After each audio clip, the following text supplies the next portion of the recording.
योजना आयोग की तरह आरटीओ भी जल्द इतिहास बनने जा रहा है। परिवहन मंत्री नितिन गडकरी का मानना है कि आरटीओ ऑफिस सिर्फ और सिर्फ कमाई का जरिया बन गया है और बिना लक्ष्मी दर्शन के यहाँ कोई भी काम नहीं होता। कभी ड्राइविंग लाइसेंस के बहाने तो कभी चालान के बहाने जनता को खूब परेशान किया जाता है। इसलिए सरकार अब आरटीओ में बड़े बदलाव की तैयारी कर रही है। सरकार आरटीओ की जगह नई व्यवस्था लाने की तैयारी में है। परिवहन मंत्रालय मोटर व्हीकल एक्ट में बदलाव पर काम कर रहा है। नितिन गडकरी के मुताबिक देश में ट्रैफिक सिस्टम में बड़े बदलाव की जरूरत है। भ्रष्टाचार मुक्त और ट्रांसपेरेंसी के साथ नया ट्रांसपोर्ट कानून जो व्हीकल के बारे में, इंजन के बारे में, पोल्यूशन के बारे में इंटरनेशनल स्टैंडर्ड्स के नॉर्म्स को स्वीकार करके उसकी तैयारी हम कर रहे हैं। इस पूरे एक्ट का काफ़ी अध्ययन हुआ है अलग अलग क्षेत्र पर, और अध्ययन करके इंटरनेशनल स्टैंडर्ड का एक कानून अगले पार्लियामेंट के सेशन में हम लाएंगे। और मेरा विश्वास है कि इससे परिवहन डिपार्टमेंट में जो भ्रष्टाचार है वो पूरा समाप्त होगा, पूरी ट्रांसपेरेंसी आएगी। आरटीओ खत्म करने की मोदी सरकार के फैसले से आम जनता बेहद खुश है। सीएनबीसी आवाज ने देश के तमाम बड़े शहरों में लोगों से बात की। उन सभी का यही कहना था कि आरटीओ भ्रष्टाचार का एक बड़ा अड्डा बन चुका है और यहाँ रिश्वत दिए बगैर कोई काम संभव नहीं है। आरटीओ ऑफिस में सबसे बड़ी जो दिक्कत होती है वो होती है वहाँ के जो एम्प्लॉय होते हैं वो सुनते नहीं है, इसलिए हमें ब्रोकर्स के पास जाना पड़ता है और उन्हें पैसे देके हमें फिर काम कराना पड़ता है। निश्चित रूप से स्वागत योग्य कदम है, हम इसका स्वागत करते हैं और पूरा विश्वास है कि हम जैसे नागरिकों का काम जल्दी निष्पादित होगा, ड्राइविंग लाइसेंस में आसानी मिलेगी और कामों में आसानी होगी। ये तो सत्य है कि आरटीओ डिपार्टमेंट दलाली हद से ज्यादा बढ़ गई है, करप्शन अपनी चरम सीमा पर है। रोड परमिट से लेकर के जो भी बनाया जाता था उसमें बहुत ज्यादा धांधली होता था, करप्शन था, भ्रष्टाचार था। इस निर्णय से हमको लगता है कि देश और जनता को बहुत ही उम्मीद है और इससे हमको लगता है कि अच्छा रहेगा। दलाल पहले यहीं से ही कॉर्नर से ही अपने से पकड़ लेते हैं उसको और पूछते हैं क्या कराना है क्या नहीं कराना। तो इससे पहले हम लाइसेंस किसी को बनवाना था, कह रहे ये डॉक्यूमेंट्स नहीं है, वो नहीं है। हम बोले मेरे पास आधार कार्ड है, कह रहे आधार कार्ड में नहीं बनेगा। तब मैंने किसी दलाल जी के पास गए तो बगल में बैठते हैं यहाँ सुबह को, तो उन्होंने बनवा दिया मेरे दोस्त का। तो घूस तो जी अगर दलाल के पास जाएंगे तो 2500 लेते हो बनाते हैं। तो बड़ा सवाल यह है कि आरटीओ की जगह सरकार कौन सी व्यवस्था लागू करेगी। मंत्रालय के मुताबिक मोटर व्हीकल एक्ट में बदलाव के बाद आरटीओ का कामकाज खुद ब खुद बदल जाएगा। सूत्रों के मुताबिक सरकार का जोर तकनीक के ज्यादा से ज्यादा और बेहतर इस्तेमाल पर होगा। साथ ही लाइसेंस बनवाने की प्रक्रिया को आसान बनाया जाएगा। सरकार एक डिजिटल व्यवस्था शुरू कर सकती है। अगर आप कोई नियम तोड़ते हैं तो आपके घर खुद ब खुद नोटिस भेज दिया जाएगा। लेकिन क्या ये सिस्टम कारगर होगा और आरटीओ ऑफिस बंद करने का फैसला कितना सही है, इस बारे में बात करने के लिए हमारे साथ जुड़े हैं कार्नेशन ऑटो के सीएमडी जगदीश खट्टर साहब पहले देश की सबसे बड़ी ऑटो कंपनी मारुति के सीएमडी भी रह चुके हैं और आरटीओ के खेल को करीब से समझते हैं, ट्रांसपोर्ट सेक्रेटरी भी रह चुके हैं। खट्टर साहब पहले तो बताइए कि क्यों इस तरह की स्थिति पैदा हुई है, क्योंकि सब जानते हैं कि ज्यादातर सारे आरटीओ में बिना पैसों के कुछ नहीं होता और कितनी करप्शन वहां पर होती है। क्यों ऐसा हुआ है?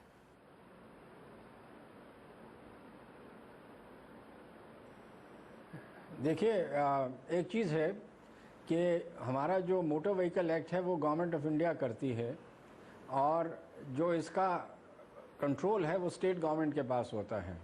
मैं ट्रांसपोर्ट सेक्रेटरी रह चुका हूं तो मुझे थोड़ा सा इसका अनुभव है। स्टेट में हमारे जो पॉलिटिकल लीडरशिप है उनके लिए आरटीओ एक बहुत ही इम्पोर्टेंट सोर्स है बहुत चीज़ों के लिए। आपने बोला जो लोगों को दिक्कत होती है वो एक तरफ है।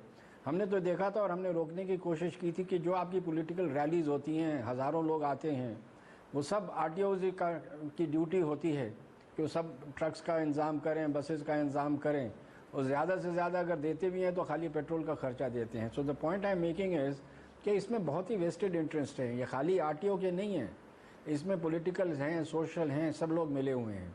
सो ये ऐसी स्थिति आई है। पर ये भी ज़रूर कहना है कि पिछले कुछ सालों में कुछ इम्प्रूवमेंट भी हुआ है।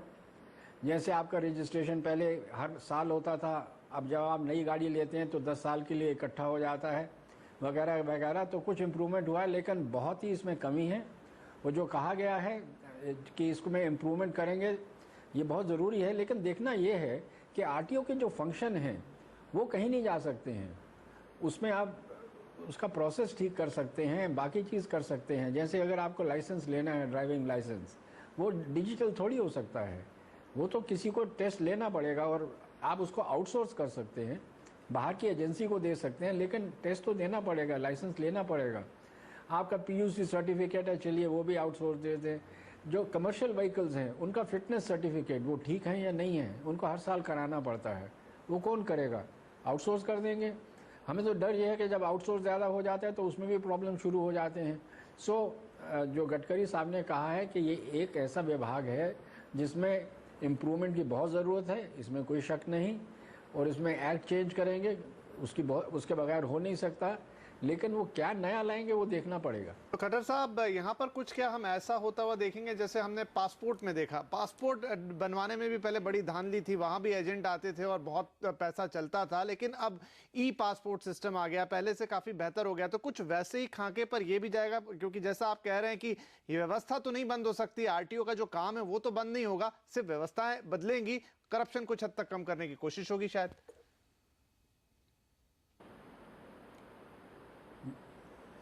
बिल्कुल ठीक है, मैं तो कह रहा हूँ कि बहुत से प्रोसेस ठीक हो सकते हैं। जो एक सिटीज़न है और जो RTO के दफ्तर के स्टाफ है, उनका जो डायरेक्ट इंटरफेस है उसको कम किया जा सकता है, तो काफ़ी इम्प्रूवमेंट किया जा सकता है, इसमें कोई शक नहीं है। लेकिन मैंने कहा कि वो फंक्शन फिर भी रहेंगे, लेकिन उस फंक्शन का प्रोसेस किस तरह से किया जा सकता है वो उसमें इम्प्रूवमेंट हो सकता है।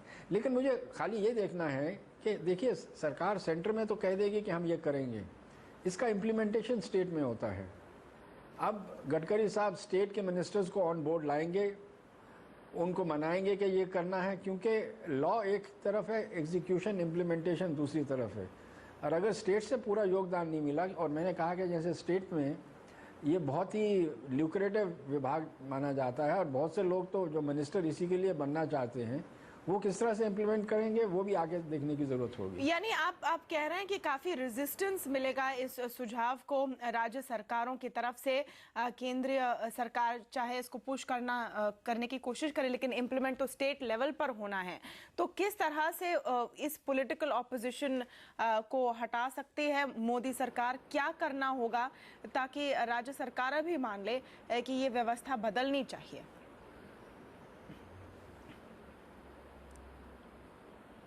देखिए, एक बार जब शुरू होगा तो रेजिस्टेंस, मैं आपको बताता हूं कि 1986 में हमने यूपी में पहली बार जब हम प्रपोजल लेके गए थे कैबिनेट में कि जो लोग आदमी स्कूटर खरीदते हैं, कार खरीदते हैं, हर साल की जगह पे जो रजिस्ट्रेशन टैक्स देते हैं वो खरीदने बखत 10 साल के लिए इकट्ठा दे दें, जो कि अब हिंदुस्तान में हर जगह पे हो गया है।